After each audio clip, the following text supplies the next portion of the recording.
The race for Season 5 remains in the heart of Texas, where scorching temps and clear skies cover a track that sets the stage for what might be another road course thriller. Live from Circuit of the Americas in virtual Austin, Texas, we welcome you to the 13th race of the 4-Wide Racing Cup Series in its 5th season, and of course with our broadcast live on MaxSpeedTV. So happy to have you join us. We're alongside driver Kyle Benson in the broadcast booth.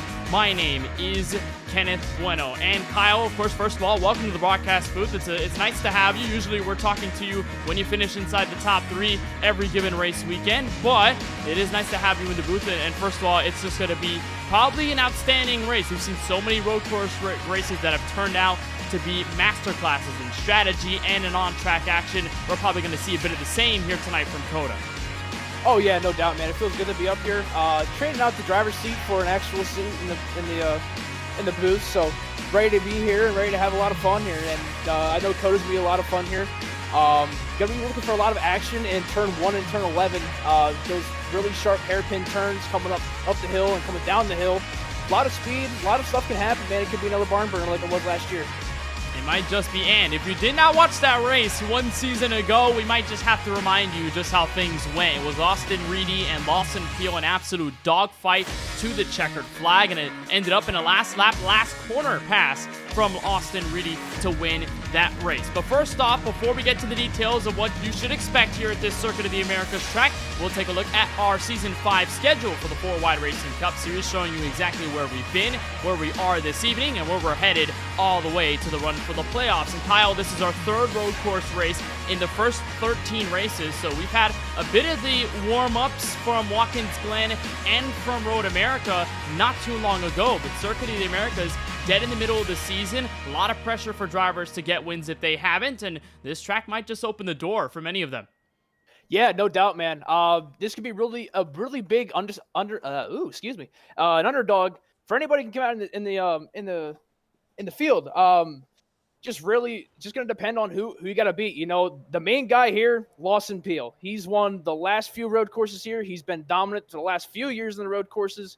It's just going to depend on who can beat him. Daniel Michel, he won a Road America earlier this year, and you never know what happened. That's definitely true. There are a lot of contenders, and we'll walk through them as we get to the starting grid and as we get closer to green flag action. But Kyle, I do want to talk about this Circuit of the Americas track located in Austin, Texas. I believe this is just the 2nd time that 4-Wide Racing has ever ran here in terms of the Cup Series. We ran it last season, but this track, Kyle, as a driver and from your experience racing this track, how difficult is it behind the wheel? Oh man, it's difficult, man. You got to worry about the turns. Really getting the power down is the really hard thing, because with the elevation changes and going left and right and multiple times, and depending on how you really got to apex the corner, just got to keep the tire temps down, keep it smooth, and just pretty much try to stay out of your own way, kind of going into these corners. From experience, if you get yourself in your own way, then it's going to be a really hard, tough road to get back to the front. It just might be, and one thing that we'll probably talk on over the course of tonight's race, mistakes. They are key to winning or losing this event, and obviously, like we said, playoff implications on the line. We might have a driver take their first win of the season, or we might just have a spoiler coming out of nowhere, or maybe just even a veteran getting another win on the calendar year.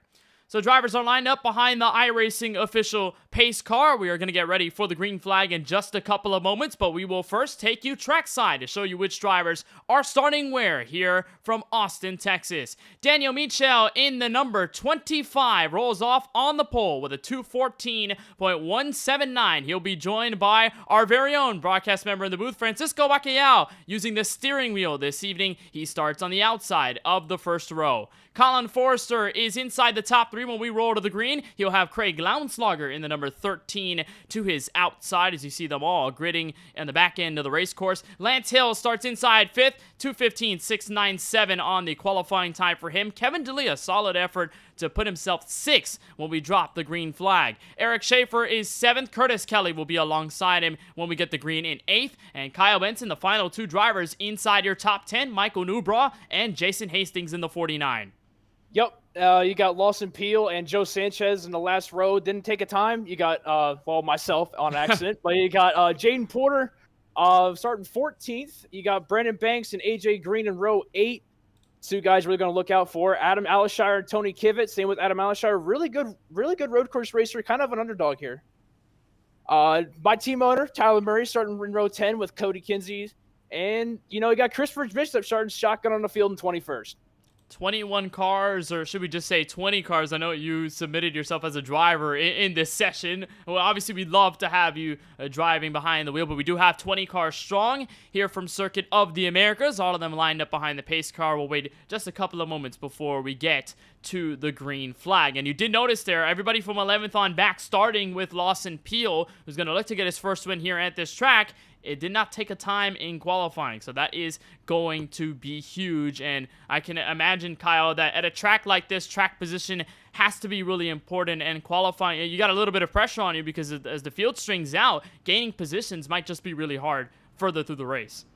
Yeah, you really got to take advantage of the stage caution. It's going to start, I think, about lap 12, last I heard. I think he's going to worry about that. The caution can come out. You really got to worry about it.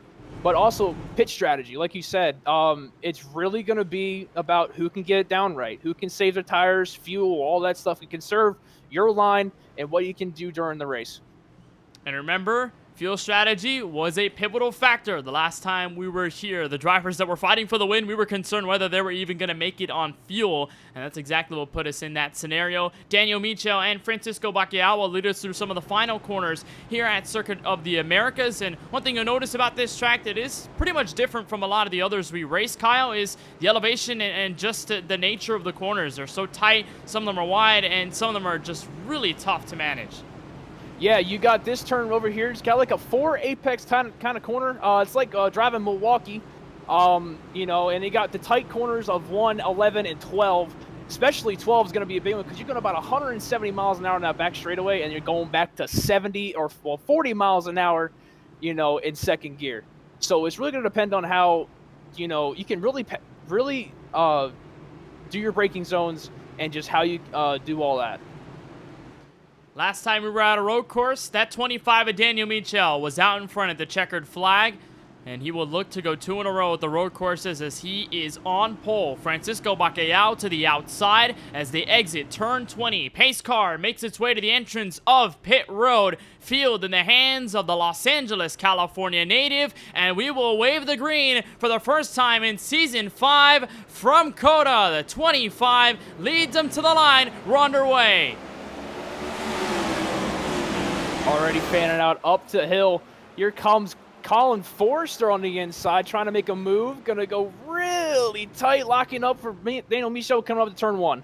And Francisco Bacquiao goes around. A bit of scuffles there near the back of the field at the exit of the first corner as they went downhill. It looks like Bacquiao was able to save his Toyota Camry, and we will remain under green flag racing. The 25, although he did have some pressure from Forster in turn 1, able to hold on to the lead, open up to a couple of car lengths, and Forster under fire from Lance Hill. And the biggest thing to notice, Kyle, is that almost the entire field is single file, but they can easily get double as the one makes a mistake. Here comes Lautenslager for third.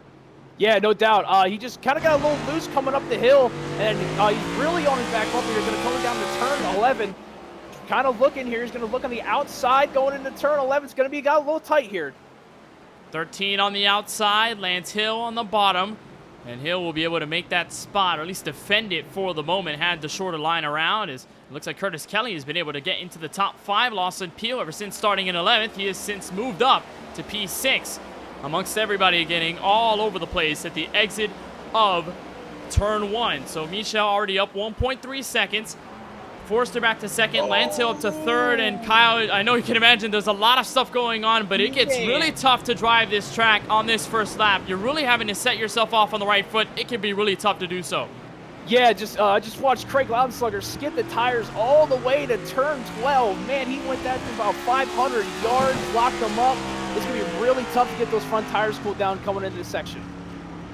You also have to imagine the rear tires could be lit up over the course of this race. It's a very hot track temperature here in Austin, Texas, so you do have to keep that in mind. And as this race winds down, as these drivers get into a green flag run, and that's also the big thing that we'll touch on as well, the difference in road course versus oval racing here in this series and across iRacing is the fact that you don't have any cautions. In this series, you've got one at halfway, but you don't have any for incidents on track. You don't have any for virtual debris anywhere either. As the 13 gets loose out of turn 20, and the 71 of Kelly also overdrove the corner, so that opens the door for Lawson Peel to take a 2-for-1 in turn 1. But you have a lack of cautions, and, you know, mistakes can happen, but you know, you won't have a break for it, and that's probably the biggest thing as well. You're just going to be forced into a long green flag run, whether you like it or not. Yeah, with Craig Lautenschlager, man, he's really kind of abusing those tires. You really got to keep him under you for this really long run. Same with the guys that are coming through the field like Lawson Peel. You know, you really got to think about his tires, you know, kind of keep the tire temps down. Try to make sure everything, just conserve everything where, kind of like the Goldilocks method. You want to be everything just to be just right for you can be set up for this late run. Here's a look at Colin Forrester, first sector of the course. Trying to look on Danny Mitchell, has gained some time on him over that last lap or so. So what used to be a 1.3 second gap has slowly shrinked to about half a second. So that 99 looking to use the most out of the first couple of laps here, and probably catch up to the 25, take over some clean air, and the race lead as the 25 overdrives that corner quite a bit. Here comes the 99 with a possibility at an entrance into the next corner with the lead on the long back straightaway. The 99 to the inside for P1. He's going to look on the inside here. Saw that Michel got a little wide on that exit of the hairpin. Here comes Michel. Look at Lance Hill try to make a move 3 wide. Hill looking possibly at the 2 for the lead. Can't quite complete the pass. The 99 not able to break the 25, and so Michel will hold out the next couple of corners out in front. But there is a looming bit of pressure here, Kyle, and that's also one thing about road course racing, and I know you can probably touch on it in further detail as a driver. Just the fact that when you have someone behind you, or if you're behind somebody, it's a game about pressure. It's a little bit of a mind strategy that you play behind the wheel, and it's a lot of fun to watch. Yeah, it's kind of like poking the bear. You want to kind of poke on the inside once, twice, maybe even 3 times, just to see what they will do if you do try to make that move. They kind of overreact. Maybe you can push the pressure on a little bit more. You know, just kind of be there and just fill up his rearview mirror as you try to make that move and try to make something work. And you see Lawson Peel making a big dive bomb in the last corner. He's going to make it stick for P4. He's going up the real fast.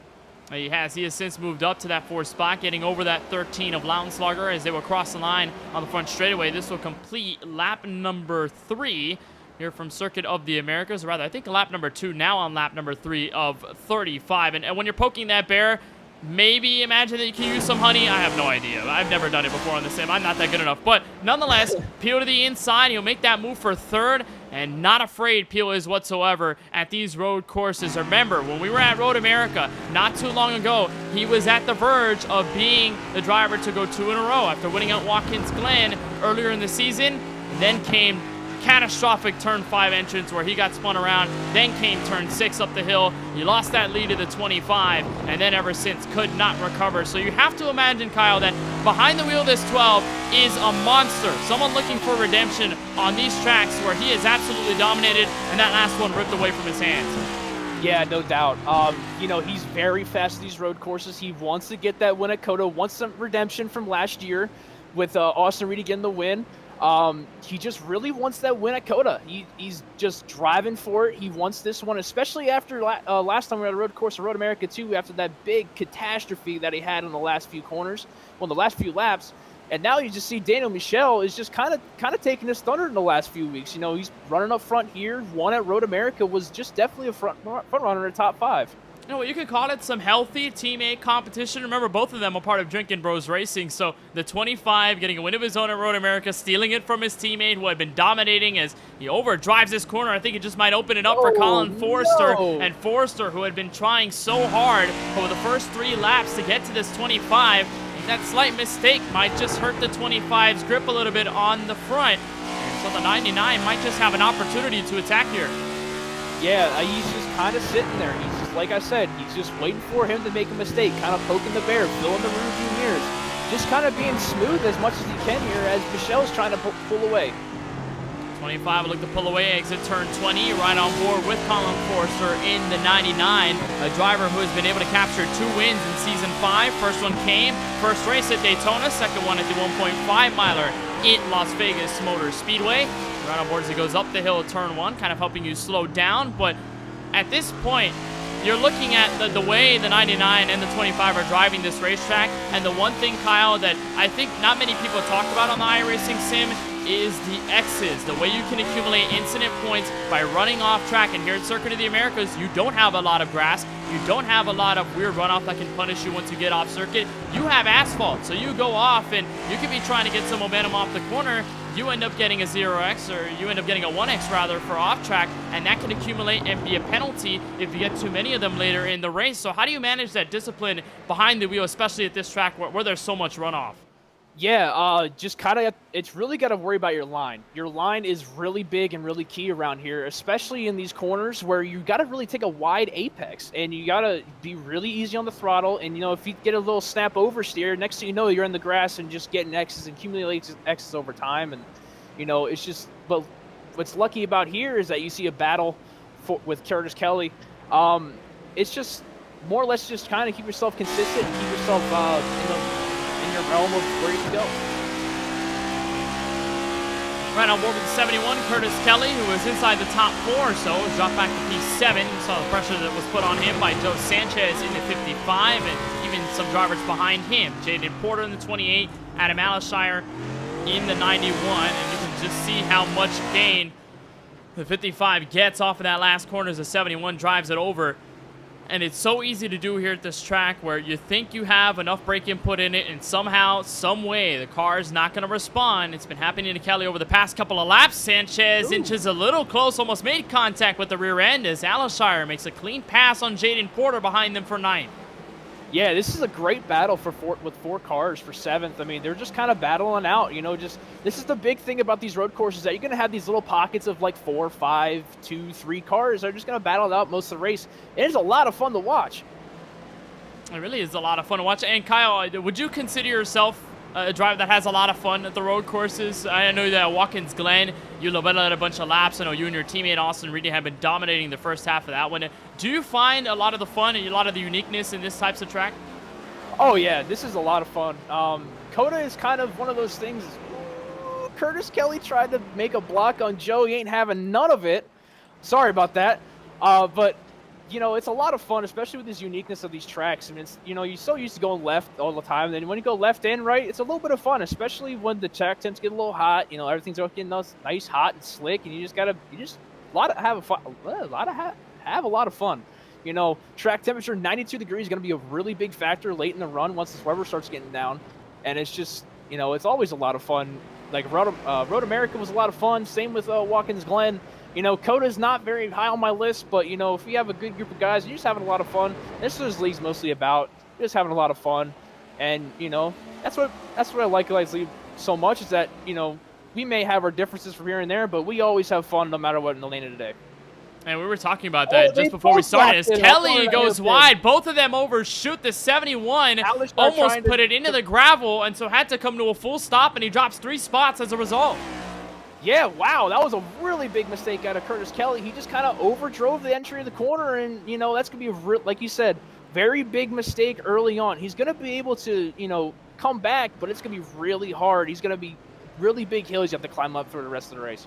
And you saw on the replay there just the fact that he was basically realizing to himself, oh no, as he was trying to make that corner and had to come to a complete stop. But fortunately, nobody gets into him. He's able to back out immediately. He does fall to 9th, so that does put him away from that, what would used to be a quartet of cars. And now he gets put into battle potentially here with Brandon Banks for the last spot in the top 10. Meanwhile, battle for the lead near turn 20. Here comes Colin Forrester for the lead. Big dive bomb into turn 20. He's going to try to make the move. Daniel Michel's going to defend on the outside, but he makes the move stick. Colin Forrester, your new leader.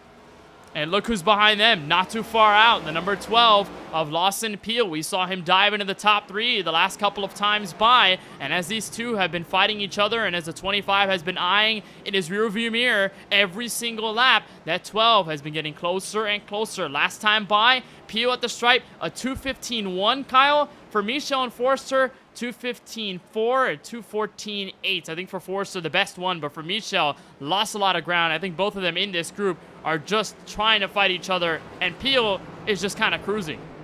Yeah, you know, you saw a lot of time gain for Michel on the S's. He's going to try to capitalize coming up the hill here. really big point to try to get up here and try to keep the power down and try to be there coming up into turn 11. He might be there. He's looking on the inside here. He's going to shut the door for Forster, and he might make a dive bomb here into turn 11. They're trying to turn 11. He's there. Can he make the pass complete? Yes, he can, but here's a crossover. Forster with an ankle breaker, side by side on the back straightaway. Drag race down the back straightaway at COTA. Coming into turn 12, this is going to be a really big one. He's going to pass him. He's going to clear him. A gorgeous up and over move by Colin Forster. Gets him back in control of the race. But they're only inviting that number 12 closer and closer as they get through each corner. And the 25 will look to break into the 99's defense one more. He tries to look to the inside. Can he get there? No, he can't. Forster shuts the door. He's really defending on the outside. It's going to be really hard, though. Here comes Michelle. It's going to be a little tight. Could push him out wide. And Forster's going to go to the outside again. But like you said, Lawson Peel is just chomping at the bit, and he's coming. And the 25 is trying all that he can. You could tell he's putting every single last bit of himself into this battle with the 99, at least to get back to the race lead. And remember, our caution midway will come out not too far away from now. So we'll just have to see how that all plays into factor and how much track position is going to matter at this stage of the race. But if you're the 99, the 25, and you see that 12 behind you, do you try to change your approach behind the wheel, or are you just business as usual? You want the lead back? I'd go for the lead. I mean, you got 5 laps to the caution. And, you know, track position, yes, it is a really big factor. But at this point now, I mean, it's kind of too late if you're really going to start saving stuff. You really got to start pushing here.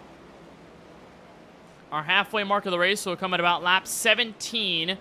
And so we'll see that caution wave. We'll bunch the field entirely together. We're obviously going to be expecting pit stops by that sector of the race. But we should still see pit stops at some point. Drivers making fuel calls. Michel with a huge dive in the S's part of the sector. Almost about slammed into Forster. Well, he is trying his hardest, and he's not getting there. But he might be scaring that 99 every little bit. Yeah, Forster's feeling the pressure here. I've been seeing him a little bit lock up, a little bit here and there.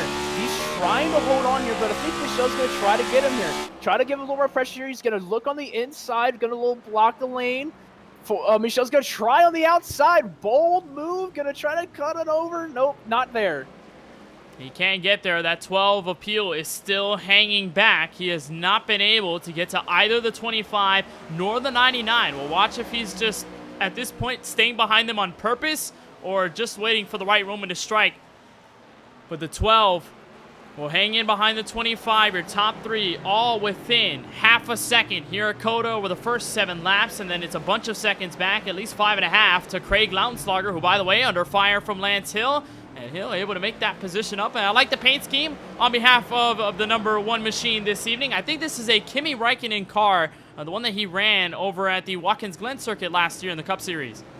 Yeah, you know, it was cool to see Kimi Räikkönen, you know, just a former F1 champion, you know, one of the greats in F1 to come into NASCAR and just, you know, with the Project One program and just have a lot of fun. You know, that's what the 91 car is really all about, and especially with Kimi Räikkönen, it's cool to see him. He's going to be back for COTA this year, coming up, and it'll be really cool to see what he does.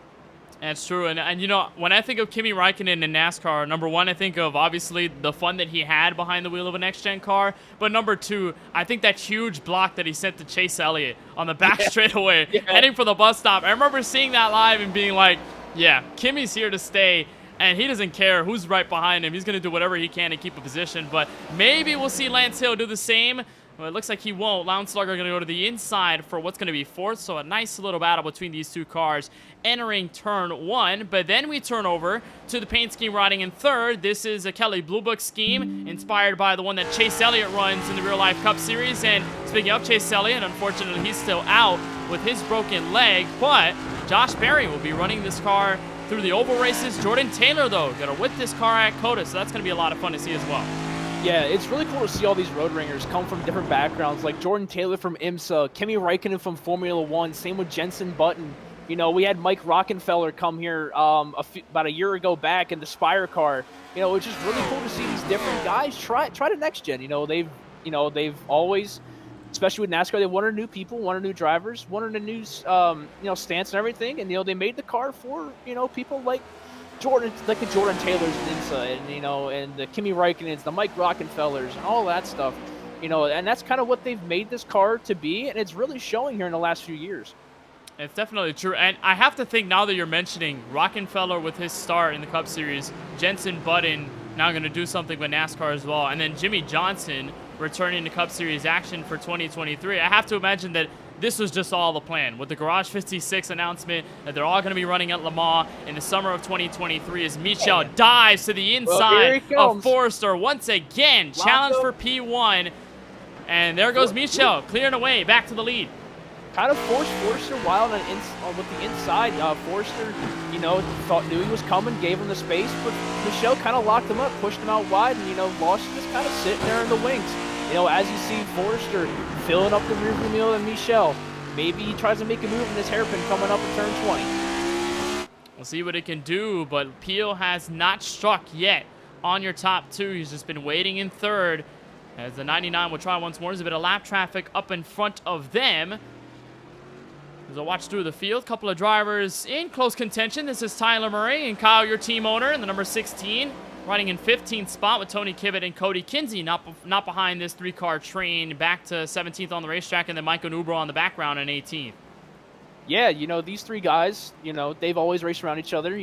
My team owner, Tyler Murray, love to see how he does, and he's been great. He's a great guy to be a part of. Great. The league owner. He's just a great guy to be a part of. Does a lot for the league outside of what what the race product is on the racetrack. And it's just nice to see him run clean, kiss his last, and as he blows the corner. Sorry, Tyler. But as Kinsey gets a little squiggly behind him, but he just does a lot of stuff outside the league. Helps a lot of people, and he's just very, very good. Just very good guy overall. Great guy. Yeah, a little bit of a commentator's jinx. See, now you see how I feel. Yeah, whenever I say something and then something happens on track, you know exactly how I feel. But the 16, obviously in a good spot right now, 15th. We'll see what it can do over the course of this race as he goes through turn 20. And Tony Kibbett looking to strike in and probably make things interesting here for this specific spot. So no updates yet on your top two. It's still Danny Michel and Colin Forster. Lawson Peel, though, has significantly dropped back. You have to imagine probably there was a mistake out of that 12 machine at some point when we were not looking at him directly on the camera, but he has fallen back. He overshoots that corner last time through, and looks like just Colin Forster, Danny Michel being the top two heavy hitters up at the front. But Kyle, I want to turn things over to strategy. Of course, you're going to have to pit. These drivers do not get a caution until midway through the race at around lap 17 or so. So if you're any one of these guys, are you possibly looking at an alternative fuel call, or is there just a idea to come in conjunction and have a bunch of drivers coming collectively? I think you want to try to take it as long as you can, because last year, really big thing about fuel was, they just took it to the very end. If, it just really depends on what you feel like. I think personally what I would do, I would just take it as long as I can, take a lap until you're done. So, I think you just got to take it as far as you can. We'll see if drivers end up running it dry. Here's a look at Jaden Porter, I guess we would call him a full rookie driver. He was a driver from last season, got his first win at the Nashville Superspeedway in the midst of the playoffs, but this is his first full-time effort in the 4-Wide Racing Cup Series. One of the better younger drivers in this series as he goes against Curtis Kelly, who has since dropped back to 9th. And remember, they were in that fight with Adam Alashire, Joe Sanchez. Well, those two have already pulled away. Wow, holy crap. He came from deep from that one. He really just kind of drove it in there, and Porter saw it, kind of shut the door for a little bit. Brakes were glowing as a battle for is that a battle? I'm sorry. His battle through the yeses, maybe a mistake in the yeses from Joe Sanchez. And Sanchez holding off Alashire right now for P6 as there's Lance Hill up ahead of him. So it looks like the 55 might just have something to look forward to. That one, a little bit of a bobble through the first sector here at COTA. And it looks like the 55 might just have a chance to get into the top 5, I think, for the first time this evening. So a nice move up to the field, at least methodically, for Sanchez. He locks up the brakes, entering this corner, exiting for the back straightaway here at COTA. I can't quite name every single turn. It gets a little tough. But top 3 again, Kyle back together within at least half a second. Man, they just can't get off each other. It just, as Forster's going to look on the outside here, maybe a little cutback move. Michelle kind of slowed it down a little bit in that corner, kind of blocked that cutoff. You know, that's what I like. Sometimes you see it is that sometimes these guys try to block the crossover by just slowing down a little bit center of the corner. As he blows the corner, here comes Forrester on the inside, and Lawson Peel trying to make his nose and headway. Well, Lawson Peel, I think now is when he's striking, because when these drivers were side by side at first, that 12 was not having any of it. He did not want to put himself in this group, but now it feels like he does. I think now that we're up to lap 10, that 12 has been a little more comfortable. Contact between the two leaders exiting turn 19, and Forrester will bully his way back to the front. Yeah, you knew it was going to be tight going through those corners, like 18, 19, and 20. You know, they're going to be tight. It's really hard to go double file. Michelle's going to try to look here. Doesn't have the run that he had the last few laps, but he's going to maybe try to look here. Maybe go for a deep dive bomb. Not really, but gain a lot of time into this corner. Locking the rear brakes up. Holding on to that thing, he's gonna be there in the S's. It might just be the worst part to go side by side here at COTA, but for the 25, it might just work. Still, door to door through the S's. Michel has the preferred lane. Then it goes back to Forrester. Contact. Michel goes wide, and here comes Peel. Peel is looking hard, but Forrest is going to regain the position. He's going to try to look on the more the inside here. Michel's going to give him the bump. He's sideways. Around Michel is around in third. Lounstarger is going to go around. Michel is going to have to get back up through the gears, but this is going to be a tough recovery upcoming for the 25. And Michel Forrester now comfortably in control. And look at the gap, 1.2 seconds to Lawson Peel. You know, you kind of had a feeling it was going to happen. They were throwing haymakers at each other for multiple laps, and one had to give, and that was Daniel Michel. Here's a look at the replay, and again, I mentioned it. Probably the worst part of this track to go side by side but the 25 will dive it right about here at this left-hander, gets into the 99, loses the back end of the race car. Peel goes by without a problem. You'll see Craig Lounstarger not too far away. There's the 13 hopping in a frame, the 25 getting back settled in P4. But for Michel, this is a big shunt, and now might just lose some more spots. Here's Lance Hill on the inside. Man, he is just going through the ringer. Those tires are shot. He's just trying to hold on to the stage end.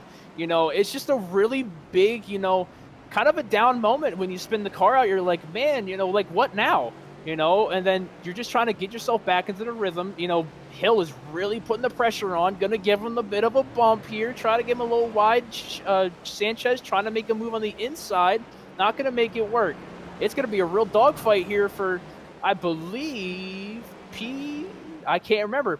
I'm sorry. But, you know, they're just a really big dog here. These three guys, you know, really fast guys, you know, just kind of biding their time. This is P4 on the racetrack. 3 cars and DBR sandwich as caution will come out for lap 12 with Colin Forrester in the lead. So Michel, no worries any longer. He's going to hold this spot and will freeze the field as the 99 will hold control up at the front. Lawson Peel second, Craig Lounstarger third, and like we said, Daniel Michel back in fourth. Lance Hill to complete the current top 5. So a caution here early. I think earlier than we probably expected, Kyle, but of course, this is the saving grace for everybody, and most importantly, a huge benefit for Michel, who struggled on that run, then went around. Now he's bunched up with the field. He'll be on even playing field and on even tires as well. Yeah, you know, very lucky break for Michel for the 25 car. You know, you kind of had a feeling, you know, something was going to have to give in those S's, and they just weren't going to give. You know, that's just a competitive part of, you know, of the inner side of yourself. You're like, man, should I back out of here, or should I just keep on there? Maybe you come out on the other side happy. But, you know, same with Michel, didn't really happen. It was fun to watch that slight battle between the 1 and the 25. The 2 past Road America winners. Thought that was kind of funny to watch them go side by side as Colin Forrester will try and pick up the pace car. Not entirely sure where it is, where it's camped here at COTA. And I think that's probably a frustration too, a little fun thing to have. You're kind of chasing the pace car here at this track just because the track is so big. It's so hard to maneuver. Yeah, the pace car's still not on the racetrack yet. They kind of have to go all the way around just to get the pace car to start rolling. But, you know, it's just you're kind of on the the slash cooldown lap for the first stage. It's just, yeah, you know, you're just kind of chasing the pace car down, kind of wondering where it's at. Look at the 99 cooped up with the pace car. We'll bring everybody together. And what's going to be most fun out of that is that we're going to have a green flag restart. The entire field double file. We're going to watch the chaos unfold again in turn number 1. So as of the update, we'll give you one right now. 20th place, Francisco Bacallao. Of course, he had suffered a micro tear in his ACL not too long ago. He wanted to race here this evening, and it looks like he has pulled it off of the track, so he will end this race 7 laps down and counting. We wish the best for Francisco, and he's actually here. I wonder if we can bring him in to the broadcast booth and potentially just talk to him for a little bit. And Francisco, first of all, welcome to the booth here at MaxSpeedTV. Just first of all, walk us through how you're feeling and what happened there in the opening handful of laps. Yeah, happy to be here, Kenneth. I think there's some connection issues going on because I'm only just pulling the car over now, so I don't know how long ago I've been having this issue, but the car was honestly great there. The first couple laps, I had that moment there on lap 1, turn 1, cold tires. I saw the move being made to go 3 wide to the inside, so I tried to give everybody enough room there, be respectful. It was a long one, so I went wide. I didn't expect to have as little grip as I did and just went on the throttle a little bit too much, and around she came. I locked it down and fortunately was able to keep it going in the right direction and started putting on some good lap times. I got myself up to P4 at one point, I guess, before the connection started happening. So it's nice knowing that even through these injuries, which still kind of hurt right now, that I was able to have a good solid top 5 pace. I wish the connections didn't have to kind of do me in here because I felt like I could have had a top 5 run, didn't I? Well, we obviously hope that. Oh, go ahead, Kyle. Oh, I was about to ask, with tire temperatures being hot and everything just being hot, like, is it slick? Are you tight, loose? Like, what would you how would you think with the racetrack going on and how is it changing throughout the race? How would you think the racetrack is starting to come to you? Honestly, it was mostly tight on that run. The only real time that the car was stepping out was under braking. I personally run a rear brake here just to get the car to rotate, especially through the S's. So I wasn't really fighting a loose condition. It was mostly tight. Lap 1 was mostly just the cold tires. After that first lap, I didn't have really an issue slipping it that much, and I was able to put together some neat lap times. And like I said, run with some of those guys up there. I was racing around Lautenschlager Hill there for P4 at some point. So unfortunately, my day was cut short, but it was fun. It felt nice getting back in here. It's been a couple of seasons since I've been able to run a race with you guys, and even though it's cut short, I had a lot of fun, and I can't wait to do it again. So for the rest of tonight, I'm going to be here with you guys, and we're going to see what happens in this one. This is going to be interesting. I know, Kyle, you and I have been already gawking at what the field has done. We've seen so much good racing, so much great battles, and especially within this top 3, which might be reignited again because Daniel Michel has been brought back up to the field with this most recent caution at lap number 12. So we can only hope that the 25 will get back up to the front. We'll see what kind of challenge he will bring the 99 and the 12. And what's been interesting here as well, Kyle, is that the 12, you'd probably expect him in this scenario to go for the lead, gun blazing, 150%, but he has not done so. In fact, while those two have been side by side, while they have been as aggressive as you can be, that 12 has just been there, counting lap after lap, just running it single file behind those guys and just watching, which is interesting. Is there a certain method to the madness here for the 12, or is it just the pace that he's not been able to keep up in terms of in comparison to the 99 and the 25 up until now? We always got these big elaborate plans that we don't like to tell anybody, but I think he's just trying to bide this time, just letting the laps go. Like you said, I think he's just kind of taking notes a little bit, just feeling it out, how everything feels, and who knows? Maybe during the next run, he's gonna be far and above the field. And he's gonna gap everybody. But you never know. It could be like you said. He could be be a little slower than we thought. But it doesn't matter. As long as you're out there and you clock your laps, you're gonna get faster over time. And the good thing here is that he's been close to the competition in second and first. So it's not like he's let them pull away by any stretch of the imagination.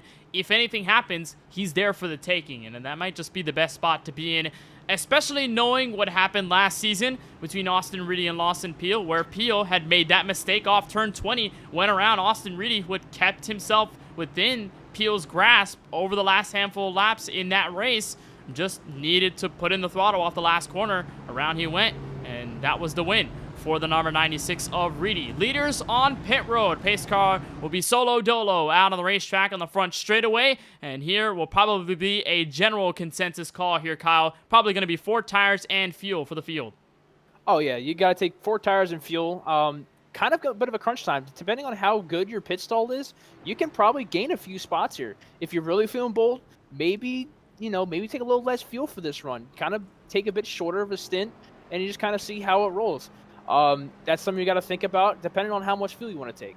I know people are going to take 4 tires, as looks like Forrester, Craig is going to be Kelly, Peel, coming off of pit road. And an interesting call by both Curtis Kelly and Craig Lounslogger. I don't think, at least it doesn't say on the scoring sheet, that the number 13 spent time in the box. Is just completely blanked the entire field at around 11 seconds, 14 and a half, some at 15. So Francisco, I'm not sure whether that was a weird scenario there for the 13, whether he did fill it up with fuel, but I think we'll see exactly what happens the next time. He didn't take tires. Craig Lounslogger did not take tires on that pit stall. That's exactly what I think. He just kind of bided his time, just put fuel in it, and just wanted to get the track position. I think same thing with Curtis Kelly as well. I am questionable on that call. We do know that these cars and the setups, of course, I'm not too familiar. I didn't exactly through the notes. I'm not sure if this is the new road course package that that NASCAR announced for short tracks and road courses that they're going to run this year. But I definitely noticed at least a little bit compared. I don't know if you've turned some laps in it as well, Kyle, but you probably noticed that as well. At some of these road courses, you're having a little. Yeah, the one thing I've noticed is that sometimes, depending on the setup, you're faster on old tires. It just depends on how the tires are heated up, and you got some wear on them. I like what Craig's doing. I really do. And same with Curtis Kelly. You're back there about 4th, 5th, back behind the leaders, get a little track position, see what happens, You still got another pit stop you got to make. So depending on how track positioning goes, you never know how it could roll out for you.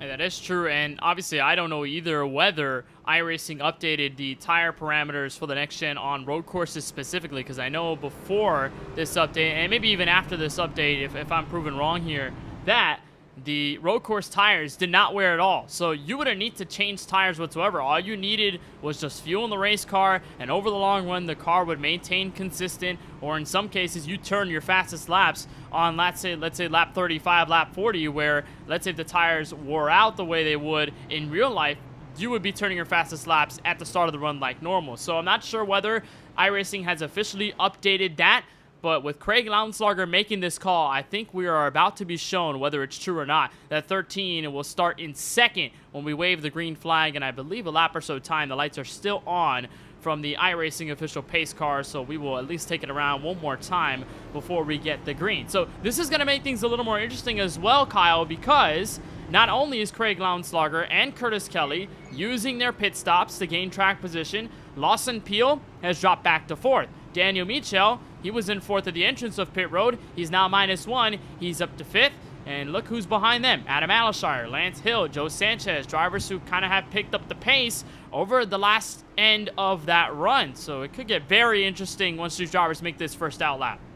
Yeah, it could get very, very interesting coming into here because like you said with Craig, trying to make a little bit of strategy call. I don't believe he has a win. So just trying to make some good track position here. And same with Curtis Kelly. They're two guys that are, fighting tooth and nail all night long. See if they can get into track position. See what happens. If they capitalize on it, cool. If if they don't, you just have something to learn coming into later in the race. And Francisco, can you predict what's going to happen in turn 1? Because I'm not sure. We've seen drivers overshoot that corner. It always gets chaotic when you go up the hill. Yeah, I can speak for that in this race. I think this one will see than what we saw in the initial start. Really, the only issue through the first corner was myself. So I think we're going to top that. I think somebody deep in the field is going to make a move for their relative spot, or even somebody at the front. You can't put it past somebody in the 2nd or 3rd row to take a shot and just dive bomb turn 1. It's so uphill that you can afford to break super late and try and make an aggressive move. And look right there on the right side of your screen, a couple cars are coming down for fuel. I don't think this is enough to make it to the end, Kenneth, but it's what Kyle mentioned under the caution flag earlier. You can maybe take a little bit less fuel. It might. I don't think that for these two particular cars, it's a call for the race win, but it is going to help their strategy if they spend less time on pit road. It's a setup, and that might just be good enough to get you to the front, and that's a game, Kyle, that you can play at these road courses, and even somewhat on the ovals. If you're not the fastest outright in terms of raw pace at a track like this, as difficult as it is, you make that up in terms of fuel strategy. Yeah, it's just kind of just giving yourself a chance. Sometimes these races, you got to give yourself a chance to see what happens.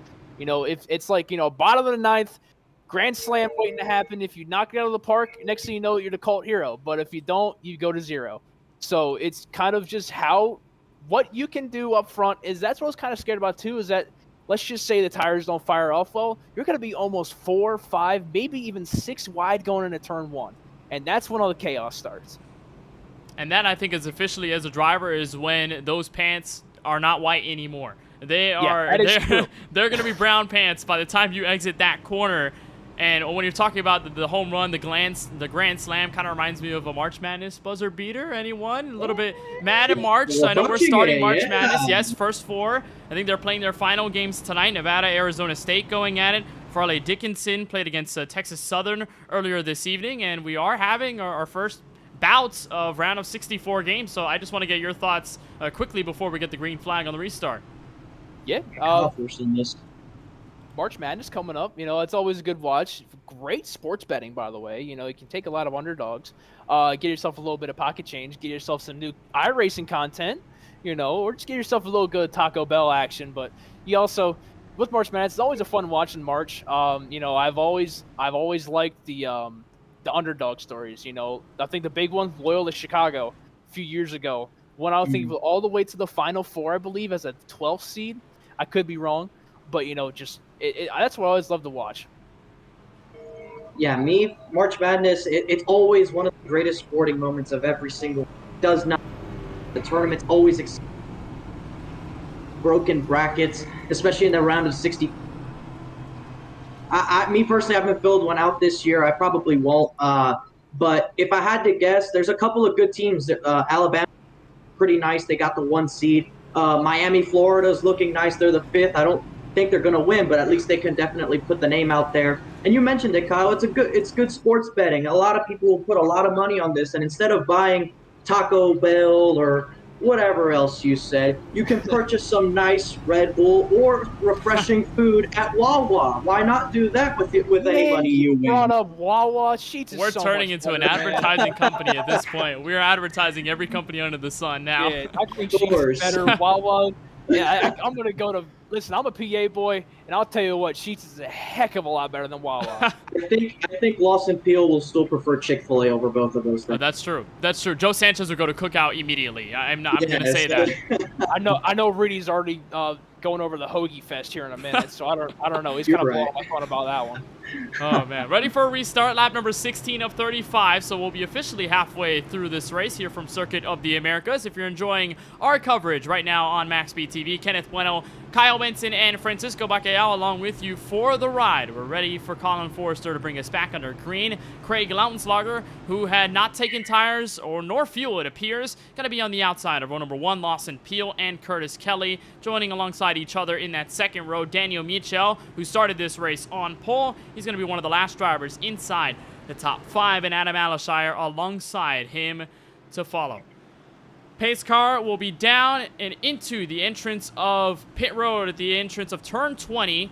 Looks like a couple of drivers might just head for pit road as we get green, but as they come off of the final corner, the 99 will wait for the restart zone. It looks like there are drivers coming in, but the 99 hops on the gas pedal. We're back underway from Austin, Texas.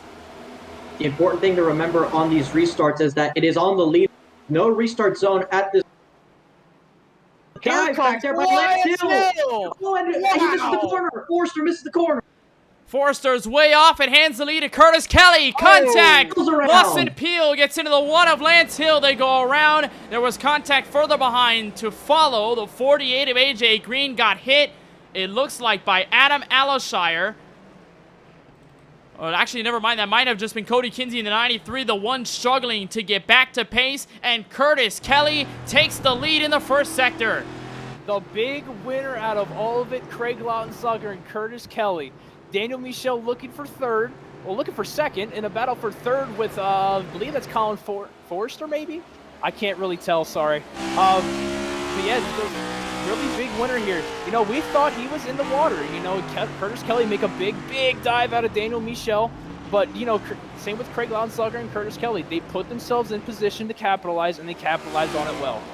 And the turn 1 went just as wild as I expected it to. It was very lap on the initial start, but right there you saw just about every that we went over during the break there, and you saw several guys going around at the front, at the back, in the middle of the field. Hill with a huge dive and ends up getting spun around in that. He's in the back of the trying to salvage a solid finish.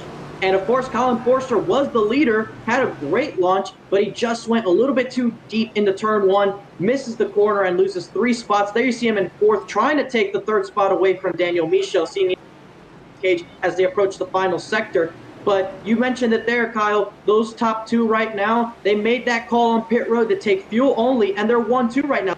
Absolutely helps their race, especially when you feel down the. It shows you just how important track position is, or in this case, being at the right place at the right time. The 71 in P1 for the first time this evening. Lounslugger to 2nd, but we may just have Daniel Michel, Colin Forster, and now, even then, Kyle Benson, Joe Sanchez get into this mix. Top 5, all within about a second or so as they cross the line for what will be 19 laps remaining. Yeah, Joe Sanchez was under the radar most of the night. You know, after the whole catastrophe in turn 1, he's there in the top 5. And as you see Curtis Kelly blow the corner. Here comes Craig Lounslugger on the outside. Going to be a 2-car battle going in the S. Is going to be tight here. Yeah, you don't want to go side by side through here. It could be. Cars were around here when I was driving the first couple laps, and Lounslugger smartly backs off, but he can't back off too much because right behind him is that 25 of Michel, and he's going to try to attack. And look, he's trying to be very aggressive right there, kind of quasi goes for it. He's looking again. He's trying to force the 13 to make a mistake. He's not actually trying to send the car in, but by getting into the head of the 13, it might force Lounslugger to mistake, but in doing so, it offsets his line, and there comes the 99 of Colin Forster side by side going to the. We'll try and dive. We'll see what Lounslugger can do in terms of the race lead. But the 99 moves it down low, hops over the curb, but can't quite break through the 25. Michel remains in 3rd. A bit of overshooting there in that corner. That was Adam Alishire on the back end of this. He loses the spot to Lawson Peel, who now shoots up to P6 on the racetrack. But this is going to get awfully fun. Forrester back to the bottom of the 25 for 3rd. He's not trying to be. He looked there. He tried to make the move. Michel kind of shut the door there. He's going to maybe look for a crossover here as the top 4 is starting to break away from Joe Sanchez in the back for 5th. Yeah, right there you see a little bit of tire smoke locking up. It's very difficult to lock it. Wheel hop it. And you're turning and braking here, so it's very difficult. You see Kelly had a bit of an issue in that little left-hander, so it's closed to pack up once again. These top are all bunched together, but I think a second somebody gets in front of that 71 here, Kyle and Kenneth, I think you might see someone pull away, whether it's the 13, the 25, the 9. We'll see what happens, but if somebody gets in front of that 71, they get clean air and they have a chance to pull away. But look at this, the 25 in the last corner is being aggressive. He's going to send it to the inside. He's got the move made. He's got it, but he'll get some contact. The 13's into him. Michel is around at the exit of turn 20. And for the second time tonight, Kyle Benson, the 25 is in trouble. Man, I can't. Craig Lounslugger just gave him the business in the last corner as Curtis Kelly blows the chicane. Oh, not the chicane, man, wrong track. Wow, I can't talk. Sorry about that one. Turn 1. Yeah, turn 1. As you know, just Michel made a really big dive on the hairpin, and just Craig wasn't having none of it. You know, he tried to get under him, tried to make the move, tried to make himself work, and just, you know, came together there. And they were both being very aggressive on that lap. All portion of the racetrack. Michel trying to get around.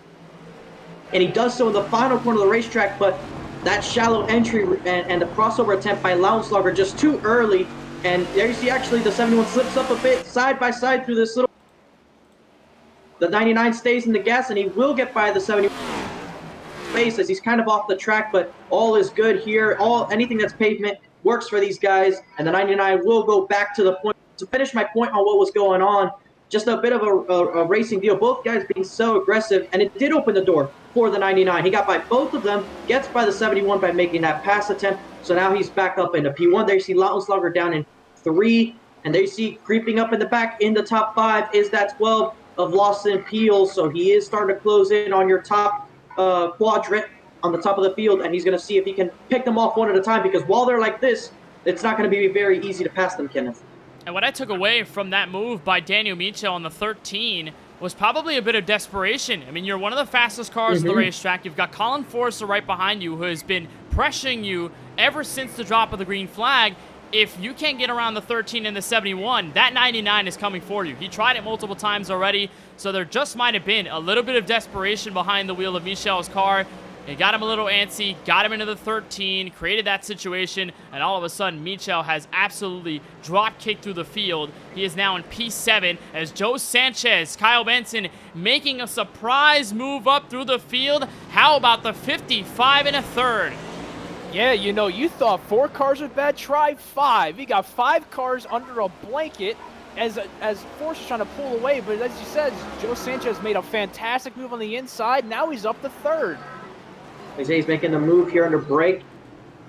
13.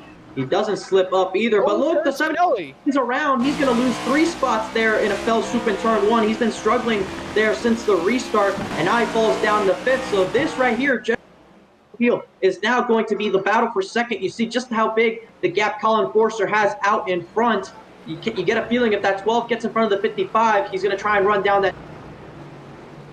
And Forster is absolutely checked out as the 71 went for a sideways, almost half spin at the exit of the first corner. So that leaves Forster in the lead by 2 seconds. Joe Sanchez, Lawson Peel 2nd and 3rd. And Kyle, these two, of course, teammates in Drinking Bros Racing. And we were talking about it this slightly before the drop of the green, how powerful this team is and just how much they have in terms of numbers. Peel going to make this pass complete on Sanchez. But if you're these two, are you fighting each other that hard, or is it just a cooperative effort to catch that 99 and break free? Nah, you're just cutting the fastest guy, and you're going to see what you can do. I think Lawson Peel now, it's go time. You're about close to 15 to go, and you see the lead in front of you, and he's right there within your grasp. About 2 seconds to the leader, and, you know, cooperative is the big word here. You want to work with your teammate here, see if he can get nose to tail and just start putting laps in. You got to start building a gap to Craig Lautenschlager in 4th. And you just, but like you said, you know, if you pass one DBR guy, there's going to be 4 more guys in front of you trying to fight you. Well, we are approaching 16 laps to go, Kyle. Well over 2-minute lap times here, so we still got 30 and 40 minutes left in this race. So there's still, even though the number is about to be 16, there's still so many opportunities for mistakes from many of these guys. And of course, a green flag pit stop, which we don't know what these guys exactly plan on doing, how long they'll be in there, when they'll pit. And that was all going to impact who wins this race. But you can visualize that 12 is already starting to close. Well, if you remember, when we dropped the green flag... Oh, go ahead, Kyle. He's just trying to put the gap now. Forster knows he's got to get away from that 12 car. But also, Lawson's got to chase him down. That means you got to hit your lap times, make sure you're consistent. Because if you make one mistake, the time you gain, gone. You're going to be doing it double time. Look on board with Colin Forster's number 99. There's a gap back to Lawson Peel, still settled at about 2 seconds, scoring a 2.3 as they enter the S's, but pretty much fluctuating around 2.1, 2.3 in certain parts of the racetrack. Lawson Peel, by the way, set a 2:13.2 as he crossed the stripe. Your leader, Forster, at a 2:13.6. So if there's one thing that is certain is that the 12, Francisco, is now picking up the pace. I think he's had enough of waiting behind Forster and Michel when they were doing battle with each other. He's taking it all at this point. He wants to control the field by the time we get to green flag stops. He definitely does. He wants to be out in front, be dependent on any of these other things. And I think it's important for our viewers to understand the white lines on the racetrack is not exactly our track limits, at least for iRacing anyways. Anything that has asphalt on it. Of course, you might lose time taking some alternative route, but you can go on there. The league admins will allow you to do. But you don't have to worry about any off-track penalties like you do in an official race because it just adds up. It doesn't actually give you some sort of penalty. So you can extend the as much as you want to make the fastest bit of lap time you can by taking the route you see in NASCAR. Unfortunately, here in this lap, you have those yellow. It does take away some of the ability they do. And you can kind of clip them, but if you clip them too much, you can go around. And I definitely think somebody in those first couple laps might have done just that. I think I was behind somebody that did that for that matter. Don't want to be hitting those yellow curbs too hard with the flat underbodies on these race cars because it kind of acts like an open wheel car and just spins it right around. It gets into a wheel hop, and this car right here, as a 53 just showed us at the entrance of this corner, goes around, loops the car. He was in that fight with Adam Alishire for what was, I believe, P8 on the racetrack. And D'Elia did exactly what you just said, Francisco. And Kyle, you can touch on this a little more as well. When this car bobbles, it is absolutely hard to save, almost impossible in that fact. Yeah, once the car unloads and hits the ground, it's just like you're on a bucking bronco. You're just holding on for dear life. And it's just hard to control, man. You know, that's the big thing about these cars is how stiff the bodies are. You know, just because all the flat under, you know, you got independent front and rears. So wherever the tire goes, you just got solid tire patch. You don't have the axle to sway around. You just have the straight up tire patches on the racetrack. So whatever grips up, that's probably where you're going. Here's the 13 riding around in fourth. Remember him and Curtis Kelly making the calls to gain track position. I think this is definitely working out significantly for both of them. And the 13, despite his call, Francisco, I think he's settled. I think he's comfortable. He appears to be. It doesn't look like he's panicking. It looks like despite losing the track position that he had once had, this is some of the highest that he's run all night long. And heading into green flag stops, it just might be the perfect benchmark to see what he can do for the rest of this race. And I think a lot of it has to do with the fact that the chaos happened around him. He was able to ran the laps he wanted to run, and apart with the 25, he's kept it mostly clean. That's P5 right behind him, Curtis Kelly, and these two are basically going to be battling for this position faster for most of this race. So I think barring any major moments out of anybody here in this front group, and I think this 13 could be vying for P4, possibly P3 with you seeing that 55 with Joe Sanchez just ahead of them. These guys are probably going to be battling for that last spot on the podium. But I think this is where the 13's pace was. It looked that way in the first portion of the race. So if he's able to finish here, then it's a job successful. He does exactly what he came in to do.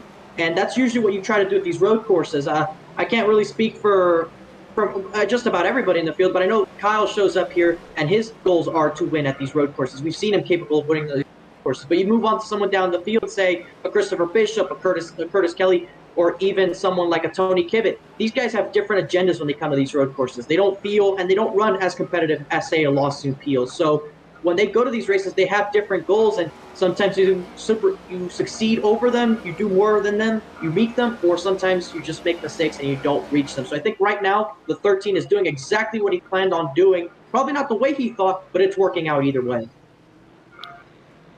Yeah, like you said, with Craig, he didn't lose any time. He's actually gained a little bit of time. He's just there. I think coming into pit road, he had to make a decision. Does he want to try to get any more track position, or does he just stay where he's at? And I like the decision he made. You want to be different from everybody. You also want to be cool. And riding on board with that 13, still sitting in fourth, and just as kind of stagnated where he's at, has not gained any time on Joe Sanchez. He's lost a little bit of ground on Curtis Kelly. These two have been pretty much even over the last couple of laps as we will cross the line next time for 13 laps to go. This gap still at around 1.5 seconds, rather, between the 99 of Forster and the 12 of Lawson Peel. So there's a lot riding on the line for both of these. It looks like Curtis Kelly is finally moved to the inside of the 13, so Kelly will try to make the move on the back straightaway. Can't quite do it, and then look on the background. You saw it for a brief second. Daniel Michel overshooting that last corner. Remember, he dropped back to 7th after that spin. He is now in P6, and Michel, guys, is going to have to do all that he can. I think his attention now is completely focused on strategy, not outright pace, because outright pace might not just be good enough at this stage of the event. Yeah, I think at this point, you want to cut it. You want to do a shortcut, and you just want to see how much time you can gain on fresh tires. I think you got to take tires, and you just got to take as much fuel as you can get it there. And then at that point, you just have to drive the lights out of it. Yeah, the 25 of Michel. He has been fast. He was the pole sitter, and he has shown pace, but he slid those tires, and so he might be a little bit flustered right now. He's in P6, 12 seconds off the lead. He might not get all the way up to your race leader. I wouldn't rule it out, but I don't. And it's looking unlikely as look. The 71 of Curtis Kelly's going to make that dive pit road, and under green it's going to be difficult. A couple other cars are in as well. It looks like the 12 of Peel's in. Yes, indeed, and the 55 of Joe Sanchez is in. So 13 laps to go in the race. That's one end of the race, and be able to be safe there. You see the 12 slowing down for his pit stall. And when it comes to these pit stops, Kenneth, mistakes, there's no room for error here if you're trying to. You see, none of these guys overshoot pit stall. So now the question, when do these others pit? And look, I think some strategy by the 50 both get out ahead of the 12. He took 4 tires for sure. I think the others either have done fuel only or right sides because they're him. Yeah, it looks like 2 tires for those 2 drivers. Sanchez at a 6.6 second pit stop. Curtis Kelly at a 6-second flat stop as Peel went a full 14.9. So 4 fresh tires for Peel, and those 2 trying to do something different in terms of the tire call. But of course, they're going to get that full splash of gas. And at this point, 13 laps to go. You're thinking these drivers could probably make it all the way to the end just because we had that caution at around lap 12. Nobody came down pit road before that competition yellow came out. So, Kyle, I mean, maybe strategy is not necessarily as big of a topic as it was last season, where we're going to have concerns about guys staying out and potentially running out of fuel before we wave the checkered. It looks like, at least for the moment, if everybody comes in at least one more time, they're done. And the drivers who already came in, they've already completed that check mark. It's now up to Colin Forster, Lauenslager, Michel, everybody else who had stayed out up to this point to come in. Yeah, you know, last year you got to get your tinfoil caps to the TI-84. You got to make a good strategy call for the fuel. But I think this time, I think it's a little bit less. You know, I think we're doing 5 laps less. So we know they got to do one more stop. It's just more or less of when you got to take it and when you got to pit. Yeah, when these guys decide to pit, it'll be for their best interest that the 25 slides there and he's going to go off the track. There you see Forster. He's coming around this last second. If he decides to come down pit road, he's got someone else just behind him. We'll see if they decide to come in as well. Forster's going to stay far to the right, so no intentions to come into the pits right then and there. There's Lautenslager going into, I believe that's all the same part of the racetrack. Indeed, he's going to stay out another lap. There's Daniel Michel. He's going to stay out, and then you have to go back a couple of seconds before you go to Lance Hill. There you see the 28 of Jaden Ford talked about today. And there you see a little bit further back of Curtis Kelly. So that's the delta. These guys right Curtis Kelly, they're about to come down pit road. So that will open up the So here comes passes Hill. to slow down. Yeah, here comes Hill. Here comes Porter. Kelly, of course, had come down to the pit lane. Adam Alishire also going to be the 3rd car in. We might just have a 4th, but we'll keep an eye on that. Colin Forster, Craig Lautenslager, and Daniel Michel all staying out here with 12 laps to go. And if you recall the race at Road America not too long ago in this same season, Michel had stayed out as long as possible, and that got him the track position to be in the right place when the leader Lawson Peel made a mistake on the last corners of the last lap. And then Michel was able to blow his way by and get his first career 4-Wide Racing Cup Series victory. So there could be a lot of merit, Kyle, and you touched on it earlier in this race. The method just might be to run this thing all the way to the end, because if you can keep that gap, you make this long trip on this pit lane here at COTA, you get out still in the race lead or in 2nd or 3rd, you've got a shot at the win, and if anything happens, you're right there for the taking. Yeah, like I said before, you got to give yourself an opportunity to pounce. You have to make yourself, sometimes you got to make your own headway. Sometimes you got to make your own move and be different, you know, and that's helped for a lot of people. You know, I'm surprised with Colin Forster. I'm surprised he didn't pit because Lawson Peel pit. You know, you got to cover off that short stint, you know, but honestly, it could go both ways, you know. Just say Forster pits, he's dragging everybody with him. But I think what I like about Forster is that he's going to take it as long as he can. Same with Michel. He's been kind of in the ringer. I'm surprised he didn't pit either. But Lawson Peel and Curtis Kelly are clicking off fast laps, and they're cutting in time quick. I think an important note is the fact that Peel has to go. Yeah. Curtis Kelly's not going to make him just point him down to the racetrack and let him go. For a potential win. That's not something he can say in every road course he's in. So he's definitely going to try and do his best. And there you see Peel trying to see if he can find a different line to close the gap in. So he'll lose time doing this. That plays into the hands of the 99 of Forster. So while he stays out on the, they might not gain as much time. So by the time the Forster does make his stop, he'll be possibly in or ahead of that battle, and that could be all the difference he needs. And depending on what he does, he'll have the time, and he could just pull away.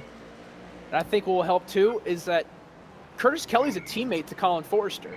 So he's going to fight as much as he can to hold Lawson Peel at bay as Colin Forster's going to try to take the win away. You know, that's what helps with teammates. You know, teammates are going to try to fight whoever they can to help somebody else.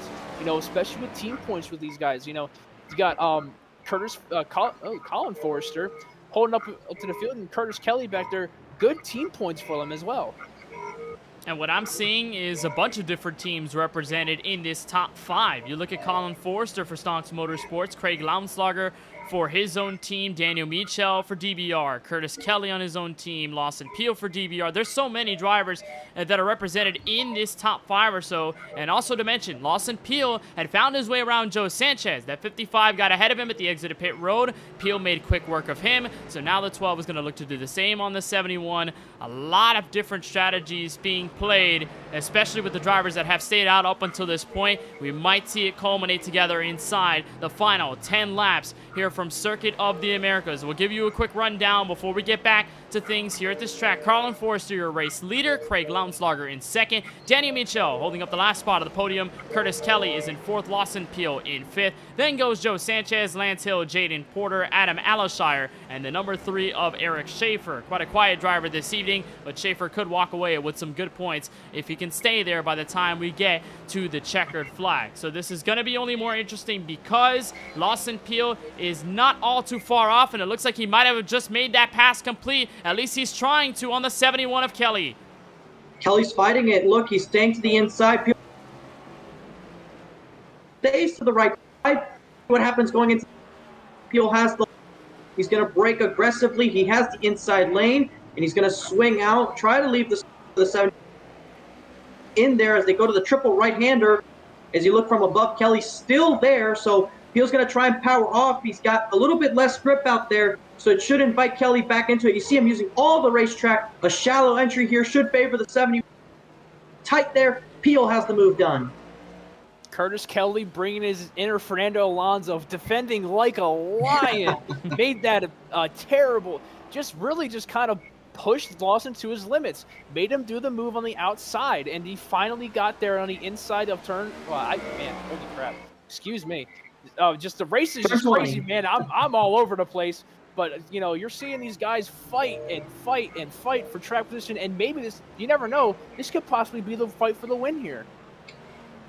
It goes back to how Road America finished. I'm sorry, Kenneth, but it goes back to how Road America finished. You don't know when you're racing for the win. Michel was running, I believe, P3 or P4 at the start of the white flag, and he ended up winning the race. You just don't know. He was several seconds behind. You have to push. If you're in this top couple of cars, if you know you're in the immediate battle for the win, you have to push. You have to continue to give the best that you got because you just don't know, especially after Road America, because you... And that's in these drivers' minds. These guys are definitely thinking about that, and that's probably playing hands into Forrester's strategy. I don't think it's just Road America here, Francisco. I think it's almost every single road course race we've had in the last season or so. Remember Road America, where Peel went around at the exit of turn 5, then struggled to get back in turn 6 as Michel went by. Then you look at Circuit of the Americas. The last time we were here, where Austin Reedy and Lawson Peel were fighting to the very end, it looked like Peel's race to win, and then he lost it on the last corner of the last lap. Then Road America the season before in season 4, Lance Hill and Lawson Peel making contact, entering Canada corner. We didn't know who was going to emerge victorious, and now we sit possibly in the same scenario all over again. Here comes Colin Forster entering pit road. He dives left at the entrance of turn 20, and now it's just a waiting game, Kyle Benson, to see what Lauenslager and Michel do. That 13 gonna stay out, coming to 9 laps to go. I'm surprised he didn't pit there. He's been on those tires for a long time. You know, maybe he's held on to them well, but you also never know here because, like he said, he made that strategy call earlier. He's been on those tires for more than 20 laps. You never know what's going to happen. He could just kind of hold on, but he could just probably, like I said, taking it long. Forster, very short stop on pit road. He's going to come out here probably about 4th or 5th, but he's, you know, him staying out that long has got him a huge gap. Look at that. Right there. Look at it. There's the gap. There you see it. It's about 7 or goes through turn 1, and the 99's going into the S's. So that there is exactly what Curtis Kelly was playing in for and what the 99 was doing. Forster just up the road. So it is about 6 seconds or so separating those. And you look ahead at Craig Lauenslager. He's been on those tires since the start of the race. He did 2 times. Stage yellow, if you will, on lap 12. The left sides on that car have been in there since the drop of the flag.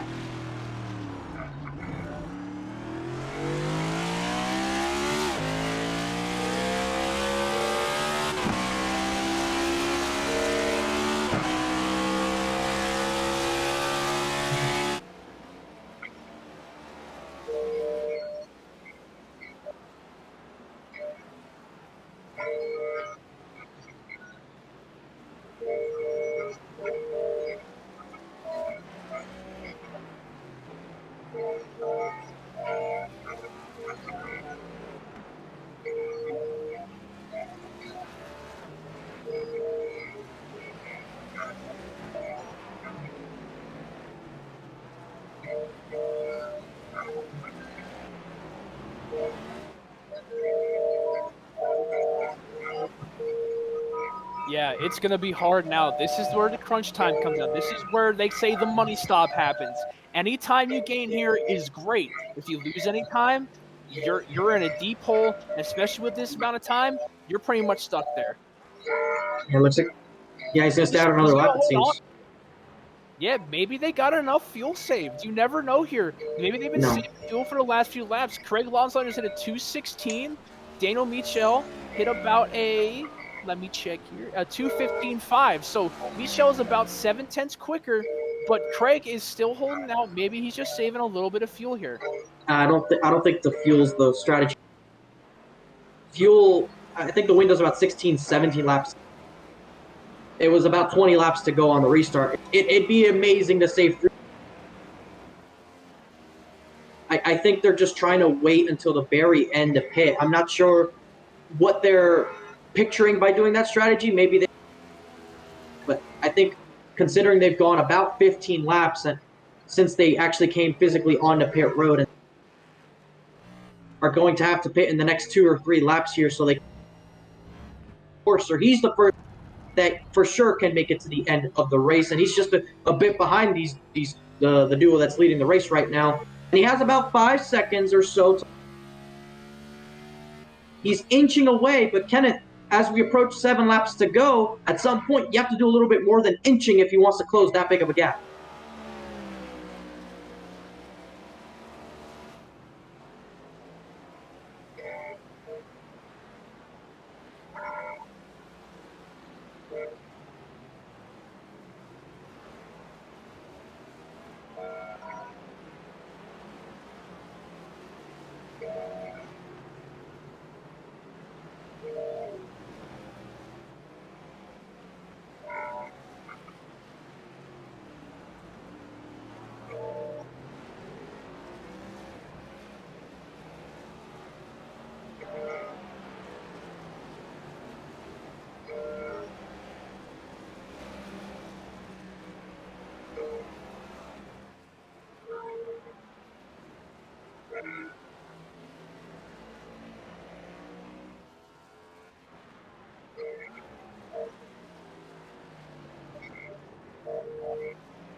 Yeah, I think Francisco was right. I think you're just going to stay out as long as they can. I personally didn't see how many laps were to go. I thought there were 5. Turns out there's about 7.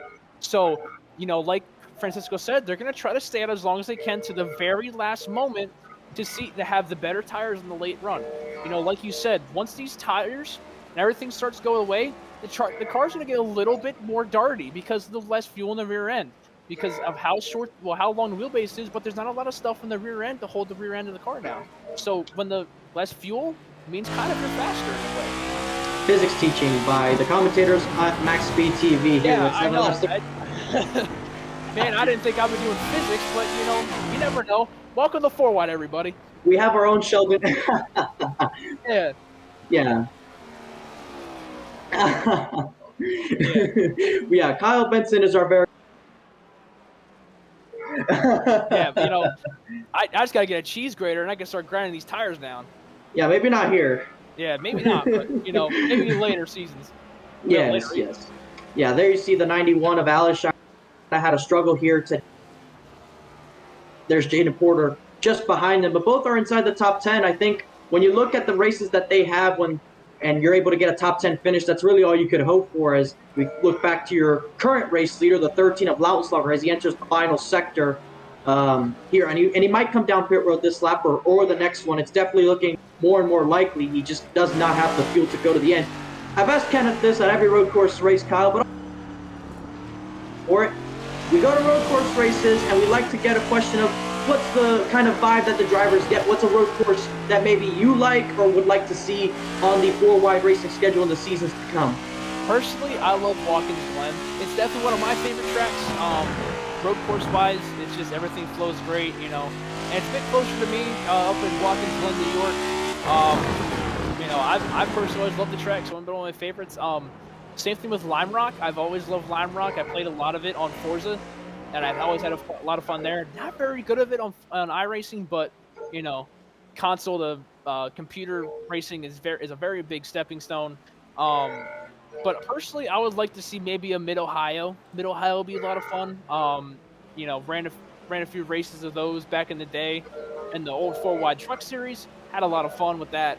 But man, personally, my favorite road course has got to be Watkins Glen. So going with a favorite, there's a car around that is Kevin D'Elia, who's going to drop to 12th. This is right in front of Brandon Banks. So this is around the last sector here at Circuit of the Americas, and obviously you don't see any paint scheme on the 53 nor the 54. It is a problem that I've had to try and deal with before this race started. It looks like the Trading Paints app isn't quite necessarily working as it should, so we do have some paint schemes here in this race, but we do apologize if we don't have all of the correct colors for every single driver in this event tonight. We should have that fixed by next week. But I do like that, Kyle. I mean, you ran really well at Watkins Glen last time we were there earlier this season, but I do like Mid-Ohio. I think that's a really underrated road course, and you look at how well the trucks race there. I know Road to Pro, I watched that race. That was a great one. I even raced it back when Official was there a while back in 2022, so that was a lot of fun. But I think I'm probably going to throw my hat in the ring here, and I'm going to throw in a virtual track. How about one that's not even real at all? You mentioned Forza. How about Maple Valley, a Canadian racetrack that's only Forza made, but it is such a fun track. Yeah, it was definitely one of the go-to racetracks of Forza back in the day. Just, man, Forza was a lot of fun. You know, when I grew up with it, you know, I think a lot of people did around here. It was definitely one of my favorite tracks, definitely. Yeah, me personally, and Kenneth has known this for a long time. Red Bull Ring has always been one of the courses, especially when it comes to cars and sports cars. It's just very fun to see Lowell's is going to go off the track. Same with Michelle. A little bit of action on the track. We'll see if what's going on here. I think the 13 may be slipping up a bit, trying to save fuel pit this lap. That's probably exactly what's going on. Yep, there he goes. He probably was running a little bit short and needed to save. Oh, contact! The 25 gets into the 13 at the entrance of pit road. Is that significant front-end damage for Michel? It doesn't appear to be the case, but this is only going to be a detriment because here's Colin Forrester out of the final corner. He takes the lead with 4 laps to go.